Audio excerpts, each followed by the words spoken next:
Oke, selamat pagi Indonesia, selamat pagi pulau-pulau, selamat pagi semuanya, selamat hari ini Minggu.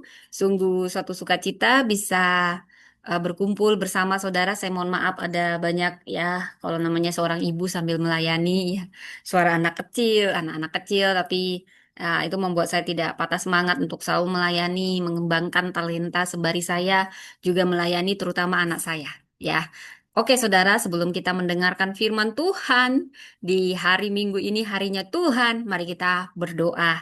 Terima kasih Bapa, semua karena kebaikan-Mu, semua baik. Apa yang Kau lakukan semuanya baik. Terima kasih untuk berkat-Mu yang selalu baru setiap pagi. Kami terima dan kami ucapkan syukur untuk berkat-Mu ini.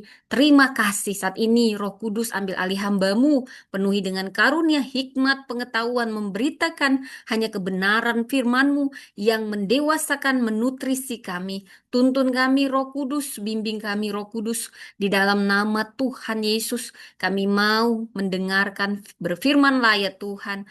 Biar kami semakin mengerti dan mencerminkan karakter Kristus. Di dalam nama Tuhan Yesus kami berdoa. Haleluya, haleluya, haleluya. Amin. Selamat pagi Indonesia. Saat ini saya mau menyapa yang di YouTube ada ribuan ya. Selamat pagi. Selamat hari Minggu. Tuhan memberkati juga yang ada di Zoom ada ratusan ya saudara dan di TikTok ada puluhan ribu tentunya ya sesuai dengan jumlah follower saya ya. Tuhan memberkati saat ini siapkan hati, buka hati kita akan mendengarkan kebenaran firman Tuhan dan saat ini kebenarannya setia di musim sunyi ditinggikan pada waktunya. Setia di musim sunyi ditinggikan pada waktunya. Saudara, saya ingin mengajak Anda untuk membaca firman Tuhan dari 1 Samuel 2. Saya akan bacakan dan eksegesis lebih dahulu. Jadi, bagaimana kita akan melihat Allah membalikkan keadaan dan menegakkan kekudusannya. Saudara, ini kisah wanita yang setia di tengah sunyi.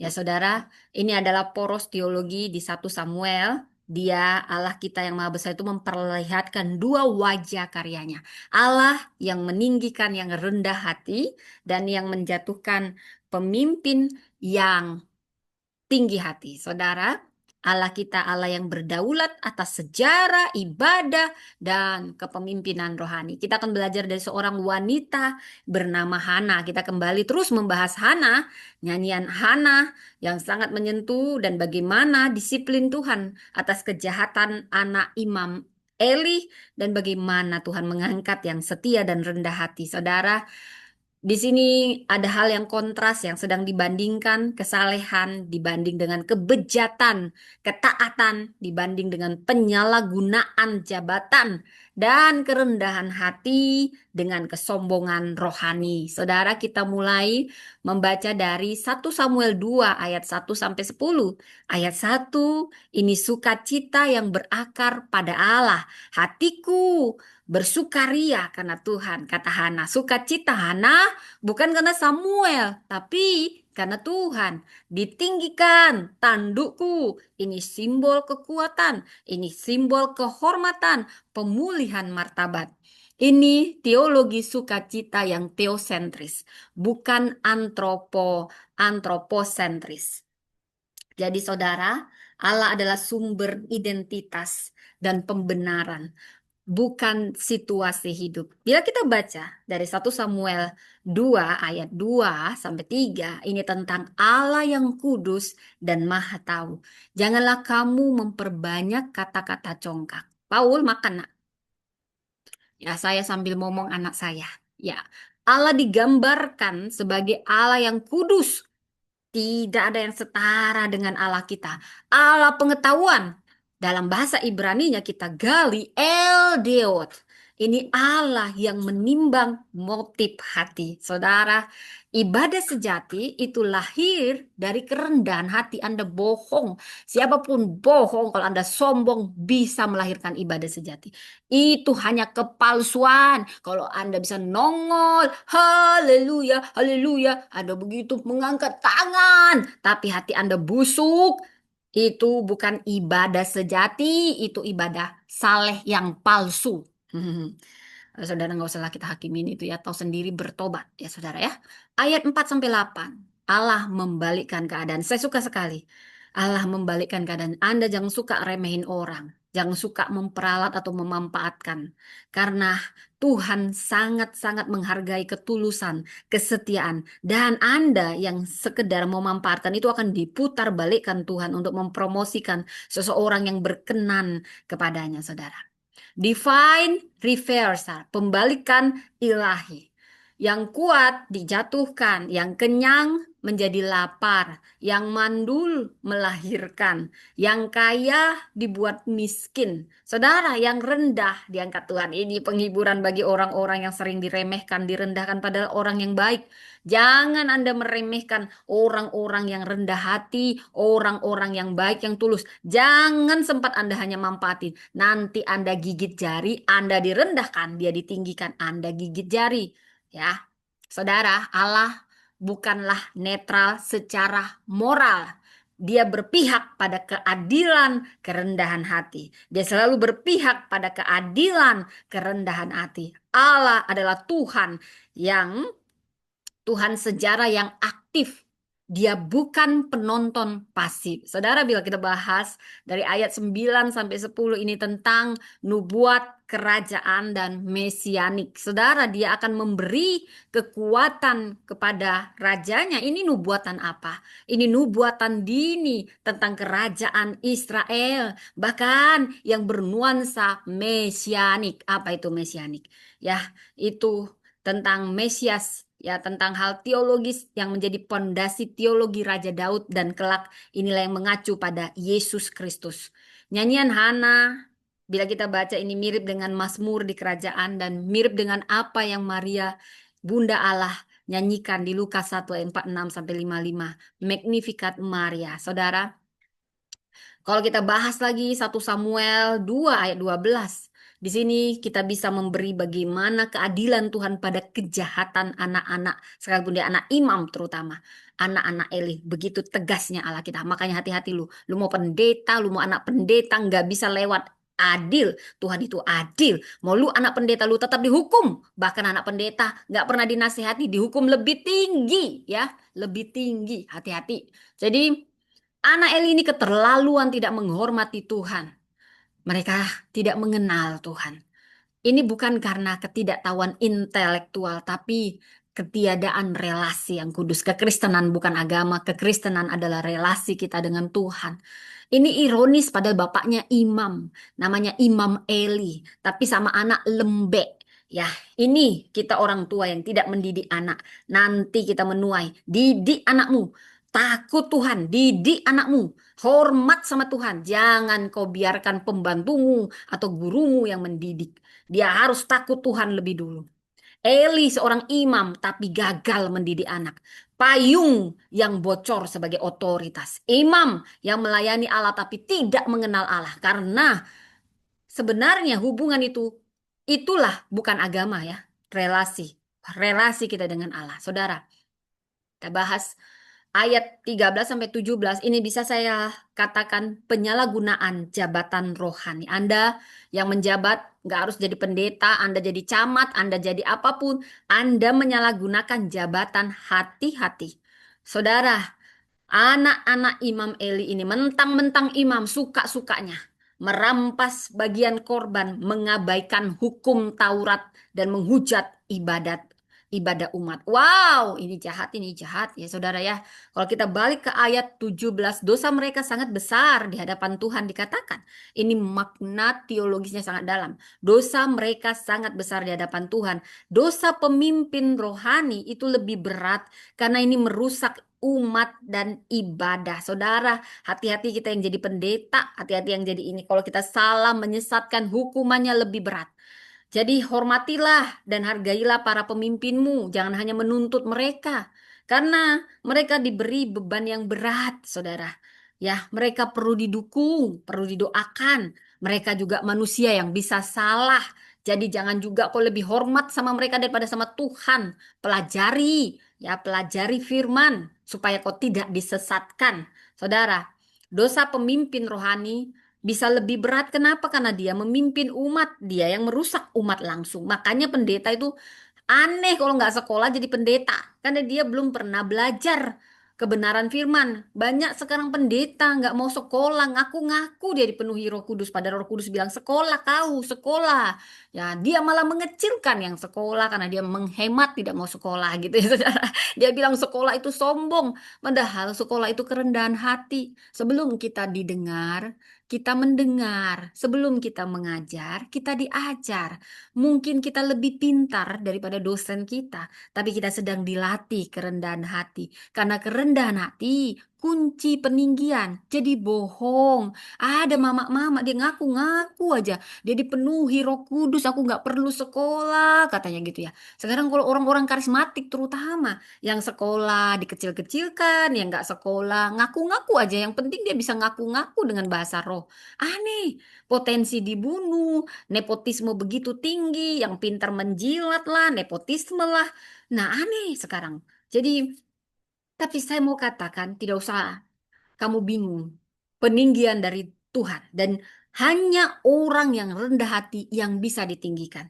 Banyak orang yang menganggap orang sekolah sombong. Padahal yang ngaku-ngaku tapi nggak mau sekolah itu jauh lebih sombong. Saya mau katakan, kerendahan hati itu bukan soal, "Ah, siapalah aku, aku juga si Oon, Oon." Itu bukan rendah hati. Itu Oon beneran.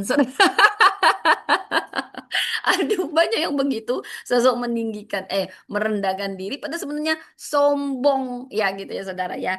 Nih kayak siapa ini? Arifin Koto ini nama palsu kali sini. Lawan Edis kalau mau pintar, aduh nggak perlu kami lawan Edis ya. Kalau mau pintar itu takut Tuhan, hormat sama Tuhan ya. Itu. Oke, terima kasih buat Mike Lekeli Tubun. Tuhan memberkati juga ya. Baik, kita lanjut firmannya ya. Saudara, nanti saya kadang ngomongnya ngelantur. Saya sendiri pun harus menyadari saya manusia. Karena itu saya harus menatanya. Saudara, di ayat 22 sampai 25, teguran tanpa pertobatan. Ini bicara bagaimana teguran tanpa pertobatan. Eli menegur tetapi tanpa disiplin tegas. Frasa penting di sini, tetapi mereka tidak mendengarkan. Hati yang keras itu lebih berbahaya daripada dosa terbuka. Saya bilang, hati yang keras itu lebih berbahaya daripada dosa yang terang-terangan terbuka. Kenapa? Karena semua sumbernya dari hati. Tahukah Anda, orang yang kepahitan bisa tiba-tiba dia nggak ngapa-ngapain, besoknya dia bunuh orang. Saya ada kisahnya ngeri gitu, saudara. Suami istri bertengkar. Suaminya ambil selulit, ambil parang. Itu kejadiannya udah lama, saya baca sejarah. 37 orang mati dibuat suaminya ini. Semua yang lewat anak kecil dia selulit, dia parang. Ada ibu-ibu dia selulit, dia parang. Ada bapak-bapak dia selulit, belum lagi melawan. Ada dibacoknya dari belakang. Ada 37 orang mati konyol. Tidak berdosa hanya karena dia kepahitan sama istrinya. Saudara, itulah hati-hati. Kita harus menjaga hati. Jagalah hati. Jangan kau ingkari. Loh, itu jangan. Jagalah hati karena semua dari situ terpancar kehidupan. Saudara, bukan Tuhan yang jaga hati, kita yang jaga hati. Tapi kita minta pertolongan Tuhan ketika kita sakit hati. Saudara, saya sudah biasa sakit hati. Seakan-akan Tuhan sedang memurnikan saya, terutama dalam pelayanan saya. Ada banyak bahkan yang menyakiti saya, bukan orang yang nggak kenal Tuhan, hamba Tuhan, orang-orang Kristen, saudara. Tapi itu saya melihat pada Tuhan. Tuhan sedang memurnikan kita, membuat kita lebih rendah hati, meremukkan kita. Karena tidak ada peninggian tanpa peremukan, saudara. Kalau Anda paham ini, Anda akan mulai, Tuhan, tolong aku mengampuni. Tolong aku lulus dalam proses ini. Tolong aku mengampuni, saudara. Setiap hari kamu akan terus dibanting-banting, saudara. Dan yang menyakitin itu bukan orang-orang luar, kadang. Orang-orang dalam. Orang-orang yang kau kenal. Orang-orang yang ya cuman aji mumpung. Ya saudara, tapi saya mau katakan, jaga hatimu. Karena orang yang kepahitan tiba-tiba, dia diem, jadi pembunuh brutal. Makanya dikatakan, dosa, hati yang lebih keras itu lebih bahaya daripada dosa terbuka. Dosa terbuka mungkin langsung cepat minta ampun, tapi hati yang keras, tidak ada yang bisa melembutkannya, saudara. Bahkan firman Tuhan mental karena hatinya keras. Ini bahaya, saudara. Dan yang rugi kita, hancur kita. Jadi jangan sampai Anda masuk di fase hati yang keras. Minta sama Tuhan, Tuhan, lembutkanlah hatiku. Saudara tidak mudah mengampuni. Siapa bilang mudah? Karena itu minta pertolongan Tuhan. Kita tidak bisa sendiri. Tidak bisa dengan kekuatan kita. Tapi dengan Roh Kudus kita mampu. Baik, kita balik. Kita cerita tentang Samuel. Dia imam kecil yang setia. Saudara, sekarang judulnya apa? Setia yang sunyi. Saudara, kalau kita masuk, mengapa engkau menghormati anak-anakmu lebih daripadaku di ayat 29, inilah dosa inti dari Imam Eli. Dosa Eli bukan sekedar lalai, tapi prioritasnya salah. Jangan ada yang lebih kau prioritaskan kecuali Tuhan. Jangan kau prioritaskan mamamu. Asik kau beramal sama mamaku. Nggak usah sama gereja. Yang penting sama keluarga, keluarga, keluarga. Berarti prioritasmu sebenarnya bukanlah Tuhan. Karena bukan ukuran keluargamu, kau melayani Tuhan, bukan berarti kita nggak hormat sama keluarga, hormat. Tapi jangan sikit-sikit aturannya sama keluarga. Karena masing-masing kita diperlengkapi. Jangan kau manjakan keluargamu. Maksudnya begini, jangan kau lebih hormat sama keluarga, sama ayah ibumu daripada sama Tuhan. Lalu kau bilang, kata firman Tuhan, harus hormat sama orang tua. Betul, harus hormat sama orang tua, Oon, tapi bukan itu maksud saya. Jangan sikit-sikit perbandingannya ke orang tua, padahal Tuhan suruh yang lain. Saudara, kita harus lebih hormat sama Tuhan, tapi juga hormat sama orang tua. Tuhan akan beri kita hikmat. Jangan kau blok langsung, ya. Jadi prioritas itu jangan salah, ya. Oke, kita masuk ke ayat 30. Inilah prinsip kekal Allah. Siapa yang menghormati aku, akan kuhormati. Saudara, Tuhan tidak ingin dinomor duakan. Bahkan kita menghormati orang tua tidak boleh lebih besar daripada menghormati firman Tuhan. Saudara, kita tetap hormat sama orang tua. Tapi kalau itu melanggar firman Tuhan, kita harus tegas. Itu bagian kita hormat sama Tuhan, tapi caranya Roh Kudus akan ajarkan caranya tetap benar. Karena untuk menyampaikan pesan yang benar harus dengan cara yang benar. Saya setuju. Tapi prioritas kita di awal adalah firman Tuhan. Ada orang yang on, saya nggak ngerti juga. Sikit-sikit semua ukurannya orang tua. Padahal orang tuanya nggak diinjili, saudara. Orang tuanya akhirnya murtad dari iman Kristen. Asik kasih, katanya kasih, tapi dia nggak berani memberitakan kasih yang sebenarnya. Semua diukur dengan uang. Kau pikir dengan kau kasih uang, tapi tidak pernah kau beritakan firman, kau sudah hormat sama orang tua. Saudara, kita harus tegas. Kita tidak hanya pemberian itu soal uang. Pemberian itu bisa doa, bisa dana, ya itu bicara dengan uang juga memang betul. Bisa daya, bisa disiplin. Saudara, maksudnya begini, kamu kalau bilang kamu kasihi orang tuamu, bukan hanya uang kok kasih. Ya, karena uang nggak pernah cukup, saudara. Uang akan hilang, inflasi, semua hilang, saudara. Tapi kalau kita betul-betul mengasihi keluarga kita, dia tahu dia belum terima Yesus, tapi mulut kita diam, kasih, kasih. Kita nggak berani memberitakan Yesus, omong kosong kasihmu itu. Hah? Mau 1 miliar pun kau kasih tiap bulan, itu omong kosong kalau kamu nggak pernah beritakan tentang Yesus adalah Tuhan. Yesus adalah jalan. Apalagi kau tahu dulu dia penyembah Yesus. Akhirnya karena dibutakan oleh dunia ini, dia akhirnya meninggalkan Yesus. Lalu kau diam, kau diam. Padahal dia orang yang kau kasih hormat, hormat sama orang tua kau bilang. Tapi tidak pernah kau injili orang tuamu. Omong kosong. Uangmu mau 1 M, 1 M. Tidak pernah kau beritakan Injil sama orang tuamu. Omong kosong itu semua. Ya, kalau kata Tuhan dari surga, bullshit katanya begitu. Beritakan firman, bukan uang ukuran kau. Hormat semua orang tua, hormat. Tidak usah hormat sama Tuhan. Tuhan bilang, ya, beritakan firman, pergilah. Jadikan seluruh bangsa muridku. Nggak usah kau pergi dulu jauh-jauh sampai ke luar negeri sana. Keluargamu tidak pernah kau beritakan firman. Takut, takut. Tutupi dengan uang, uang, uang. Inilah paling on. Lalu dinasehati, mental, kita harus hormat sama orang tua. Betul, hormat sama orang tua ukurannya bukan hanya kasih uang. Ya, kasih nasihat kalau dia menyimpang, tapi dengan cara yang baik. Begitu ya. Ada juga yang begitu, saudara. Dinasehati, dia tutupi semua dengan uang. Nanti dia kasih ke panti asuhan. Banyak anaknya nggak dididik. Dia pikir kalau kasih ke panti asuhan, anak saya tiba-tiba menembus langit. Oh, anakku akan pintar. Padahal Tuhan bilang, didiklah anakmu. Dia nggak mau. Dia asik didik orang. Dia asik cari aman, saudara. Ini paling aneh. Lalu dia pikir, nanti anakku pintar. Tidak perlu sehati sama istriku. Kasih ke panti asuhan. Oh, pasti anakku akan pintar. Ada juga yang begini, saudara. Saya mau ketawa lihatnya. Padahal kamu nggak perlu kasih ke panti asuhan, ya.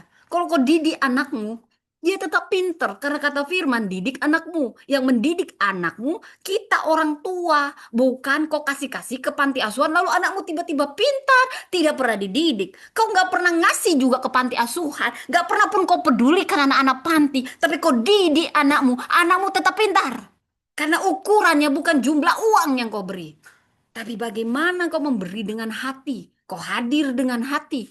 Kau berani tegas, itu juga kasih. Bukan ukurannya uang. Oh, udah 5 juta per bulan. Panti asuhan 3 juta per bulan. Tiba-tiba keluargamu akan jadi keluarga yang romantis. Bohong. Yang memperbaiki itu bukan uang. Itu bicara banyak hal. Ini gue, gue semangat banget pagi-pagi ya saudara ya. Karena kita punya banyak blok-blok yang salah, saudara. Tuhan itu sangat sederhana, saudara. Kalau ukurannya semua uang, bisa kau mati di luar negeri sana kerja karena uang gak pernah cukup. Apalagi kalau dimanja-manja, gak pernah tahu berterima kasih, mana kemurahan hati, mana kewajiban. Kamulah yang merusak karakter dan itu lebih jahat. Karena kau tidak memprioritaskan apa kata Tuhan, cuman apa kataku, cari aman, cari aman. Wow, lebih baik kau menyatakan firman. Gak usah pun kau kasih sepeser pun, tapi kau berani memberitakan firman itu Tuhan lebih hargai. Tuhan sudah kaya. Kau gak perlu juga kasih kepada Tuhan. Tuhan tetap memberkatimu. Bukan karena pemberianmu. Oh, sudah 5 juta. Oh, kurang. Aku harus keluar negeri terus 10 tahun. 50 tahun. Agar uangku kasih terus, terus, terus, terus. Tapi tidak aku beritakan firman. Tidak aku didik anakku. Tiba-tiba semua ditembus langit. Itulah yang paling bodoh, saudara ya. On sekali. Gak perlu juga kau tembus ke luar negeri. Gak perlu kau kasih semua orang. Tapi kau didik anakmu, anakmu tetap pintar. Ya, karena Tuhan tidak menuntut keuangan. Ya, kadang ada yang aneh-aneh begini, saudara. Tapi kita bilang yang benar, kita yang dianggap gak benar. Ya, manusia yang lain mana peduli. Orang dia dapat uang, dia peduli. Ya, keharmonisan rumah tangga juga. Keluarga kadang gak peduli. Lu kasih uang, yang penting uang. Uang gak pernah cukup. Besok udah habis, besok ada habis. Tapi warisan iman, warisan karakter, itu abadi. Jadi seimbang. Ya. Wah ini udah lagi ini ya saudara ya. Baik saudara ini. eh Oke. Ini saking saya semangatnya ya. Saya lupa ini udah mati ini malah. Saya ganti dulu ini saudara. Baik apa kabar teman yang ada di YouTube, kabar yang ada di mana-mana. Semuanya sehat? Baik saya ganti dulu karena ada yang kurang ya saudara ya. Tapi tidak masalah lah ya. Ini firman Tuhan tetap bisa kedengaran. Ini baterainya habis. Tapi teman-teman yang di YouTube bisa denger ya. Oke. Ya, mungkin bisa aku taruh di sini. Ini karena udah habis. Baik, saudara. Apa kabar yang baru bergabung? Saya mohon maaf ini tadi sempat semangat karena Yeskiel. Apa ini Yeskiel? Lu baca aja sendiri ya. Firman Tuhan itu jangan disalah artikan ya. Ini kadang orang-orang aneh-aneh. Oke, kita balik kepada firman. Janji iman yang setia, ayat 35. Aku akan membangkitkan bagiku seorang iman yang setia. Ya, ini penggenapan awal Samuel dan penggenapan akhirnya Kristus. Jadi dari 1 Samuel 2, apa yang bisa kita pelajari, saudara? Allah menentang kesombongan rohani. Ya, Ini juga nanti orang yang berapi-api sombong. Nah, ini jangan. Kesombongan itu bukan berarti yang sombong itu yang iya, iya, nunduk-nunduk, tapi hatinya busuk. Itu bukan sombong. Ya, itu bukan rendah hati maksud saya. Itu juga sombong. Ya, orang yang sombong itu bukan berarti dia berapi-api. Oh iya, iya, semangat. Itu sombong dia. Karena percaya diri dia sombong. Nah, itu on banget yang pengertiannya seperti itu ya, saudara. Jadi kesombongan itu bukan soal penampilan, bukan soal cara bicara, bukan soal cara berpakaian. Karena kalau begitu Anda akan selalu membilang saya sombong. Ada orang yang nampaknya dia rendah, dia pernah play victim. Siapalah aku? Memang aku orang susah, begini-begini. Dia play victim itu juga sombong. Karena kesombongan itu tentang sikap hati, ya. Jadi jabatan tanpa kekudusan adalah kehancuran. Allah membela yang rendah hati. Doa seorang perempuan dari Hana kita belajar. Doanya sederhana. Tapi ini doa mengguncang sejarah Israel. Wow. Saudara, Allah menuntut kekudusan pemimpin. Ibadah yang rusak ini akan membawa murka, bukan berkat. Oke? Jadi dari sini apa yang kita pelajari? Integritas itu lebih penting daripada posisi. Wow, mungkin kita udah sering mendengar ya.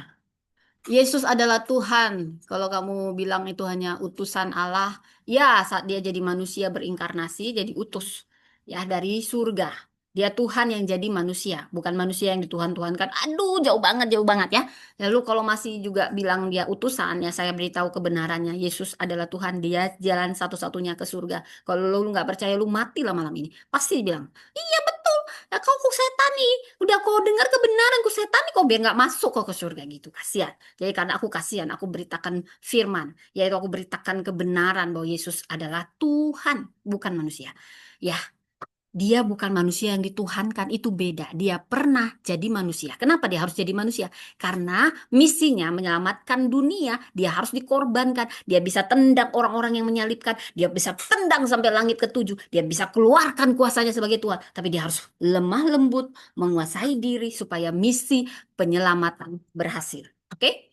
Jadi bagi jemaat, apa sih yang kita dari 1 Samuel 2 kita belajar Allah mendengar doa yang lahir dari hati yang remuk. Dan Allah mengasihi anak walaupun tanpa disiplin rohani. Inilah bentuk kesetiaan. Walaupun kita tidak setia. Allah tidak terkesan oleh jabatan rohani kita. Dia tidak terkesan kita jadi pendeta atau tidak. Tapi dia hanya terkesan dan berkenan pada hati yang setia. Hati yang tulus. Jadi kalau kita bicara latar belakang dari kitab ini, 1 Samuel ini termasuk dalam nabi awal. Dia seorang nabi-nabi awal. Bukan sekedar sejarah ini ya.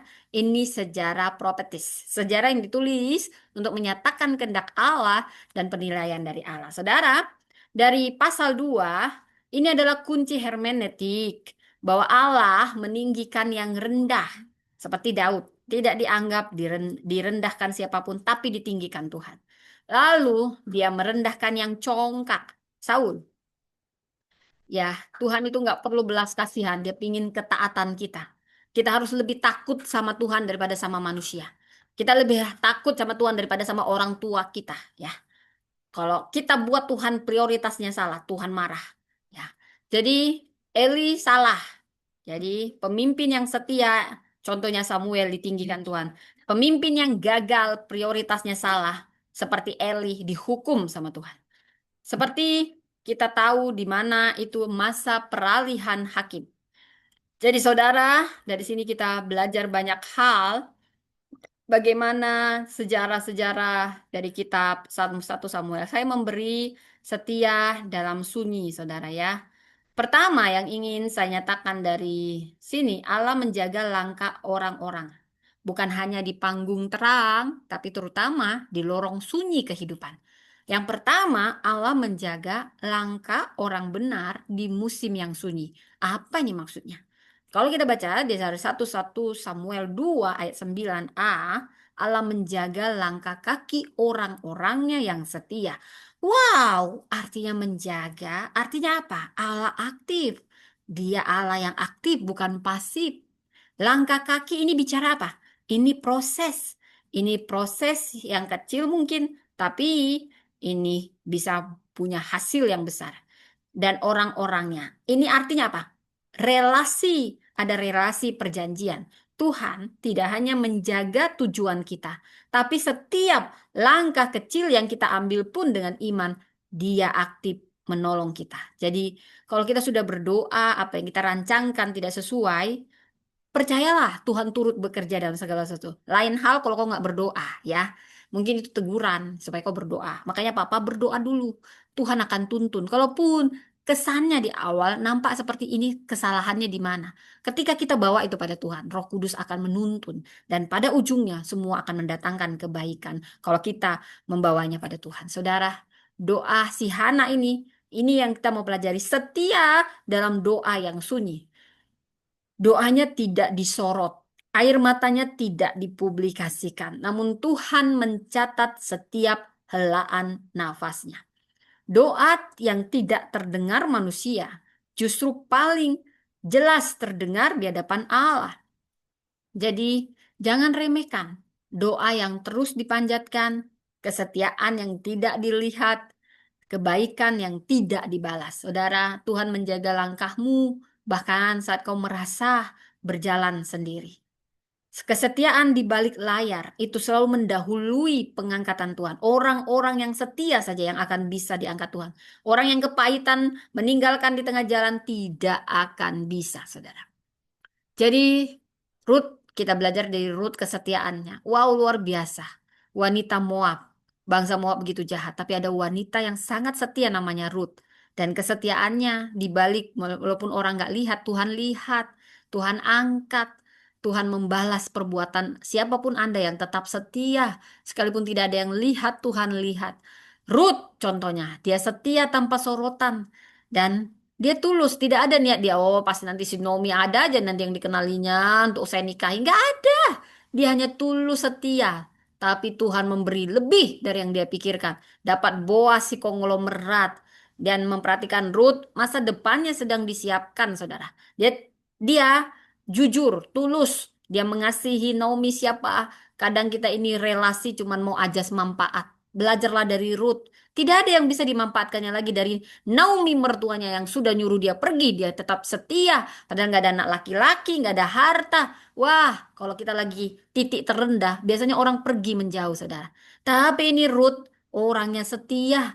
Dia tidak tahu kalau Tuhan yang dia tahu Allahnya Naomi, Allah yang benar. Aku mau mengikuti, aku eh, tidak lagi bisnis sama Tuhan. Tuhan, aku ikutin kamu, berkati aku. Tidak, aku tulus. Dan Tuhan memberi lebih dari yang Ruth pikirkan. Bisa pikirkan, dia nggak pernah mikirin kawin lagi, saudara. Dia hanya mikirin gimana saya tetap setia sama orang yang setia. Banyak orang saya sudah lihat, saudara.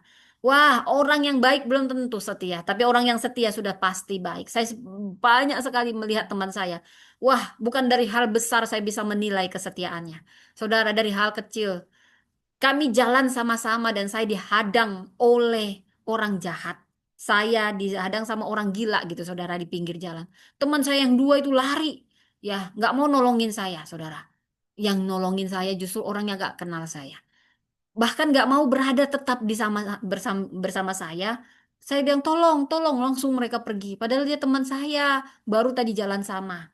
Ya, padahal itu orang gila yang saya hanya perlu ditolong begini. Karena orang gilanya kayak ngalangin saya. Harusnya kan dia bilang, gitu lah. Sama-sama kita kan kita bertiga ngalahin orang gila di jalan kan mudah ya. Ini dia cari aman gitu. Dari situ saya udah bisa nilai nih orang. Iya, oh ini teman katanya.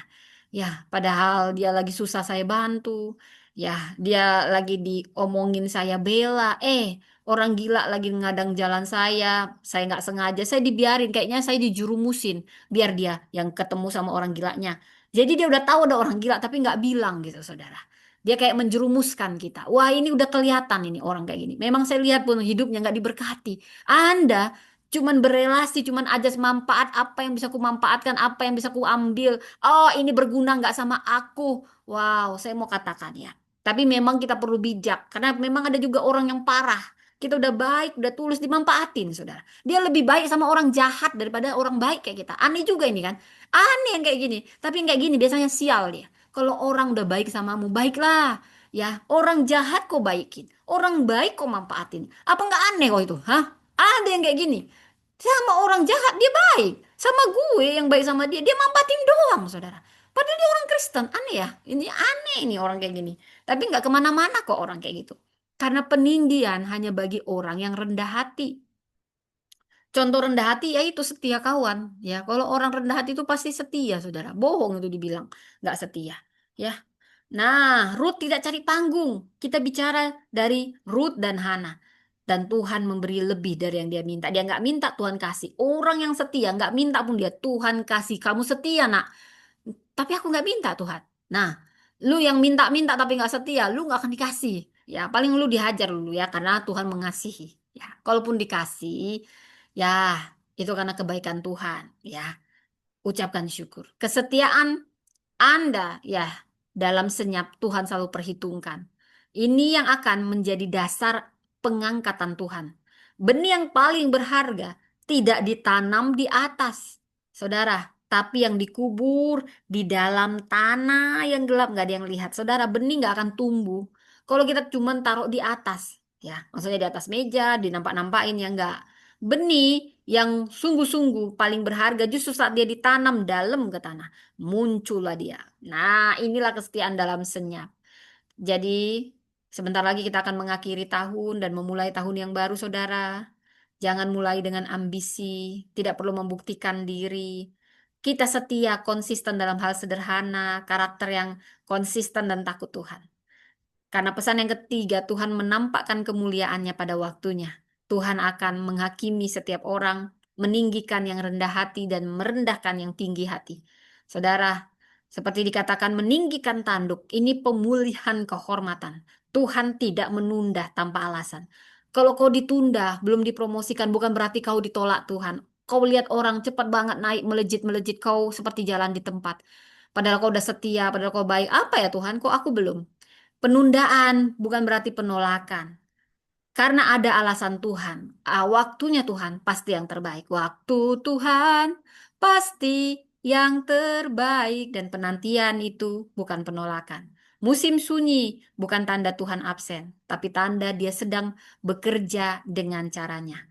Hana dan Ruth kita bisa melihat. Mereka dua-duanya setia. Mereka setia dalam doa. Mereka setia sekalipun gak ada yang lihat. Mereka setia dalam apa yang Tuhan percayakan. Dan Tuhan mengangkat keduanya baik Hana dan Ruth lebih dari yang mereka minta. Hana minta satu anak, Tuhan beri 6 anak, saudara. Apapun yang kau beri sama Tuhan akan kembali padamu. Dan kamu yang hanya memanfaatkan hamba-hamba Tuhan, ya, hamba Tuhan itu akan tetap sangat diberkati, tapi kamu yang sial. Jadi karena itu, supaya kamu gak sial, saya ingetin. Jangan pernah kau memanfaatkan ketulusan orang, mau itu hamba Tuhan, mau itu pendeta atau siapapun. Jangan pernah kau manfaatkan. Apalagi kalau bukan uangmu. Jangan kau iri dengki, ini bisa disetel-setel, ini kita manfaatin. Wah, kamu yang sial.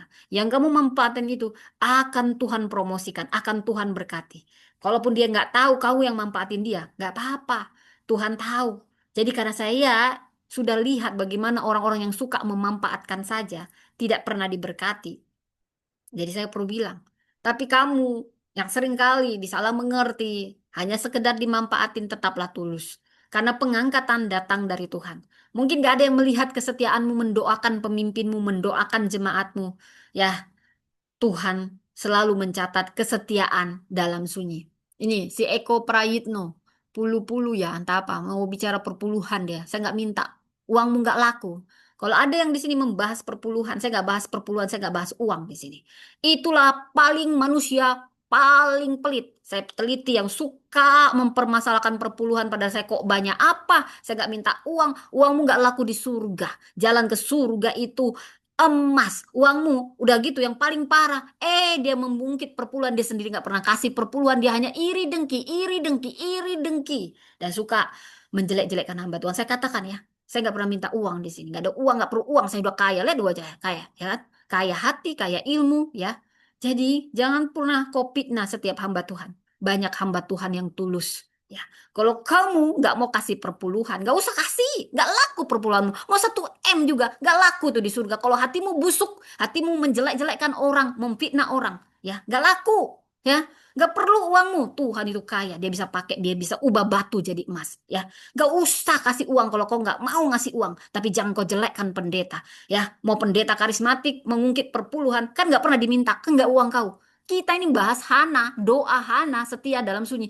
Lu bilang-bilang perpuluhan nih. Orang-orang yang sering ngungkit-ngungkit perpuluhan ini saya teliti. Orang paling pelit. Makanya lu tuh iri dengki sama orang diberkati. Udah lu nggak ngasih perpuluhan, lu ungkit-ungkit perpuluhan. Yang ngasih aja diem. Karena dia diberkati. Kalau hatimu tulus, mau berapapun yang kau beri sama Tuhan, ya itu akan kembali berlipat ganda. Kalau kau nggak mau beri, karena kau lihat pendetanya nggak usah beri. Beri sama kemana Roh Kudus ingin memberi. Jangan kau pikir semua pendeta sama. Ya, pendeta selalu dicukupkan Tuhan. Memang saya ada melihat pendeta mata duitan, itu akan dihajar Tuhan. Hajaran dari Tuhan. Maka kita pendeta, jangan kau mata duitan ya. Kau lihat-lihat, ini jemaatnya kaya nggak? Ini kasih perpuluhan nggak? Ah, saya tegur juga kamu. Ya, kalau kamu melihat-lihat orang seperti itu, Tuhan marah. Ya, layani dengan tulus. Tapi kamu juga jemaat. Oh, ini pendetanya tulus, nggak usah dibayar. Uangnya untuk door prize. Wah, lebih baik uangnya door prize mereka ngasih sama dia. Dia udah kaya, kita mampatin aja. Oh, itu tetap pendetanya dihormati, diberkati Tuhan. Tapi kamu yang sial, kalau nggak percaya, oh uji aja. Ya, orang kayak gini saya lihat sial, yang cuma memanfaatkan. Jadi semuanya Tuhan itu adil. Tuhan itu adil. Kamu diperlakukan tidak adil.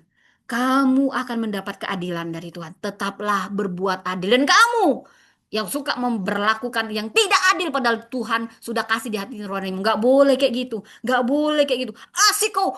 Apa yang bisa ku manfaatin? Ku manfaatin. Ku manfaatin. Kamu nanti sial, sial, sial, sial. Ngerti? Karena aku kasihan sama kamu. Maka ku tegur lah kau.